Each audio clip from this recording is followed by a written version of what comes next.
Flywheel, the real adrenal rush begins.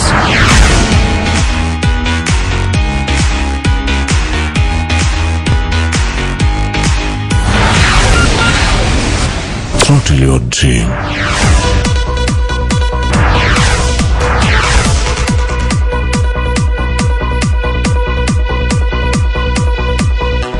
Flywheel.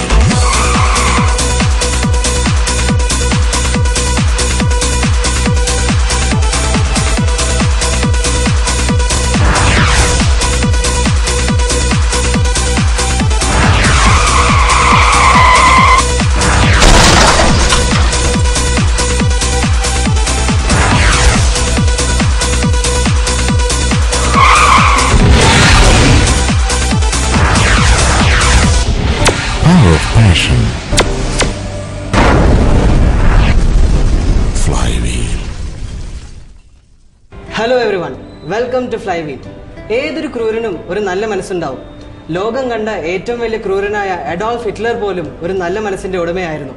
ജനങ്ങൾക്കായി ഒരു car നിർമ്മിക്കുക എന്നുള്ള ഉദ്ദേശം കൊണ്ട് അദ്ദേഹം തുടങ്ങി വെച്ച ഒരു സംരംഭമാണ് ഫോക്സ് വാഗൺ. ഫോക്സ് വാഗണിന് ഏറ്റവും കൂടുതൽ പ്രശസ്തി കൊടുത്ത ബീറ്റിലിന്റെ ഒരു ടെസ്റ്റ് ഡ്രൈവാണ് ഇന്നത്തെ ഫ്ലൈവീലിൽ നിങ്ങൾക്കായി.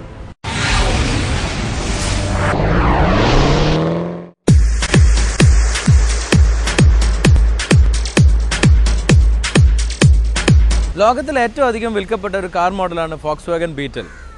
21 മില്യൺ യൂണിറ്റാണ് ഫോക്സ് വാഗൺ 65 വർഷം കൊണ്ട് വിറ്റയച്ചത്. ഇതിനു പുറമെ ഏറ്റവും അധികം കാലം പ്രൊഡക്ഷനിൽ നിന്നൊരു മോഡലും കൂടിയാണ് ഫോക്സ് വാഗൺ ബീറ്റൽ. 1938 മുതൽ 2003 വരെയാണ് പ്രൊഡക്ഷനിൽ ഈ മോഡൽ നിന്നത്.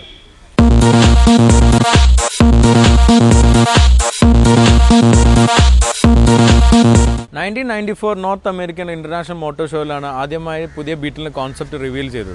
ഈ ബീറ്റിൽ 12 വർഷത്തിന് ശേഷമാണ് ഇന്ത്യയിൽ ഒഫീഷ്യലായിട്ട് അവതരിപ്പിച്ചത്.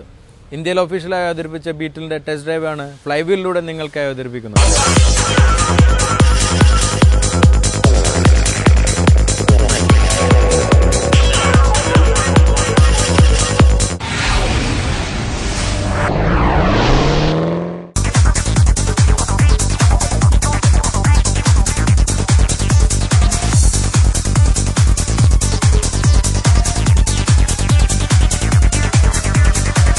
ഫോക്സ് വാഗൺ പീപ്പിൾസ് കാറാണെന്നുള്ളത് എല്ലാവർക്കും അറിയാവുന്ന ഒരു കാര്യമാണ്.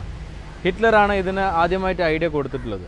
ഹിറ്റ്ലർ ഈ കാറിൻ്റെ പ്രൊജക്റ്റ് വെച്ചപ്പോൾ ഇതിനെ ഡിസൈൻ ചെയ്യാനായിട്ട് ലോകത്തെ അന്നത്തെ ഏറ്റവും പ്രശസ്തനായ ഡിസൈനറെയാണ് തിരഞ്ഞെടുത്തത്. ഇന്ന് പോർഷെ കാസിലൂടെ നമ്മൾ അറിയപ്പെടുന്ന ഫെഡറിനോ പോർഷെ എന്ന ലോകപ്രശസ്ത ഡിസൈനറായിരുന്നു അദ്ദേഹം.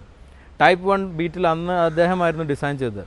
അദ്ദേഹത്തിൻ്റെ ഡിസൈൻ ഐഡൻറ്റിറ്റി ഇന്നത്തെ പുതിയ ബീറ്റിലും ഫോളോ ചെയ്തു വന്നിട്ടുണ്ട്. പോർഷെ ഡിസൈൻ്റെ ഐഡൻറ്റിറ്റിയാണ് ഈ സ്മൈലിംഗ് ഫേസ്. സാധാരണ ഏതൊരു കാറിലും ഒരു ഗ്രില്ല് ഉണ്ടാവുന്നതാണ്. എന്നാൽ പോർഷെ ഡിസൈൻ ചെയ്യുന്ന ഏത് കാറിനും ഗ്രില്ലില്ലാതെ ഒരു സ്മൈലിംഗ് ഫേസോടുകൂടി ഫേസ് ചെയ്യാണ് ഉണ്ടാവാറുള്ളത്. അത് പോർഷെ ബ്രാൻഡിലാവട്ടെ മറ്റ് ബ്രാൻഡിലാവട്ടെ അതെല്ലാം തന്നെ നിലനിർത്തിയിട്ടുണ്ട്.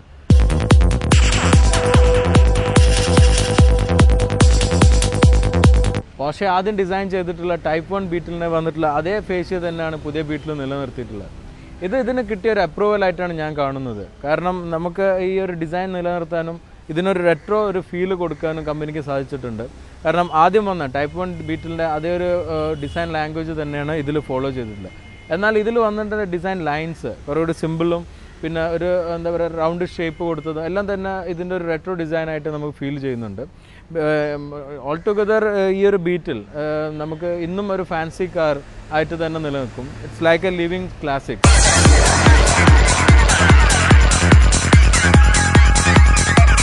മൊത്തത്തിൽ ബീറ്റിലിൻ്റെ ഡിസൈനിൽ കൊടുത്തിട്ടുള്ള റൗണ്ട് ആയിട്ടുള്ള ഒരു ഫീച്ചർ അത് നമുക്ക് റിയർ സൈഡിലും വ്യക്തമായിട്ട് മനസ്സിലാവുന്നുണ്ട്. ഇപ്പോൾ ടെയിൽ ലൈറ്റ് ആവട്ടെ റൗണ്ടായിട്ടാണ് കൊടുത്തിട്ടുള്ളത്. അതിൽ കൊടുത്തിരിക്കുന്ന ചെറിയ ഇൻഡിക്കേറ്റേഴ്സിൻ്റെ പോർഷനും അതും റൗണ്ടായിട്ടാണ് കൊടുത്തിട്ടുള്ളത്.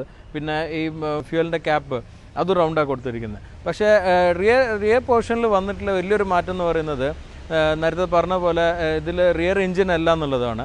അതുകൊണ്ട് തന്നെ നമുക്ക് ഇതിനൊരു ബൂട്ട് സ്പേസ് ബാക്കിൽ കിട്ടുന്നുണ്ട്. വളരെ വലിയൊരു ബൂട്ട് സ്പേസ് ആണ്. കമ്പാരിറ്റീവ്ലി ഈ ഒരു സൈസ് കാറിൽ കമ്പയർ ചെയ്യുമ്പോൾ ഒരു നല്ലൊരു ബൂട്ട് സ്പേസ് ആണ് ഇതിൽ കിട്ടുന്നത്. ഇതിൽ തന്നെ സ്പെയർ വീൽസും കമ്പനി പ്രൊവൈഡ് ചെയ്തിട്ടുണ്ട്.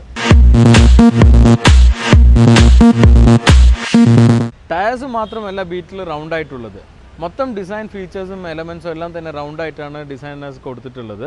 അതിലിപ്പം A പില്ലർ മുതൽ ബൂട്ട് വരെ നീണ്ടു നിൽക്കുന്ന റൂഫ് ലൈൻ, അതും പിന്നെ അതിന് ബോണറ്റ് ആവട്ടെ അതും ഒരു റൗണ്ട് ആയിട്ടുള്ളത്, ലൈറ്റ്സ് എല്ലാം തന്നെ റൗണ്ട് ആയിട്ട് കൊടുത്തിട്ടില്ല. അതിനെല്ലാം പുറമെ വീൽ ആച്ചസ് അതും ഒരു ബൂട്ടിനും പിന്നെ ഫ്രണ്ടിൽ ബമ്പറിനോടും ഇൻഡൽ ചെയ്ത് പോകുന്ന രീതിയിലുള്ള 2 വീൽ ആച്ചസ് ആണ് 2 സൈഡിലുള്ളത്. ഇതെല്ലാം തന്നെ ഒരു റൗണ്ട് ഫീച്ചേഴ്സ് കൊടുത്തിട്ട് മുമ്പത്തെ പഴയ ബീറ്റിലായ ടൈപ്പ് 1 ബീറ്റിലായ ബീറ്റിലിനോട് വളരെ സാദൃശ്യമായിട്ടുള്ള രീതിയിലാണ് ഡിസൈൻ ചെയ്തത്. ഇതൊരു റെട്രോ ഡിസൈൻ ആവാൻ ഇത് തന്നെയാണ് ഒരു മെയിനായിട്ടുള്ളൊരു റീസൺ ആയിട്ട് എനിക്ക് തോന്നുന്നത്.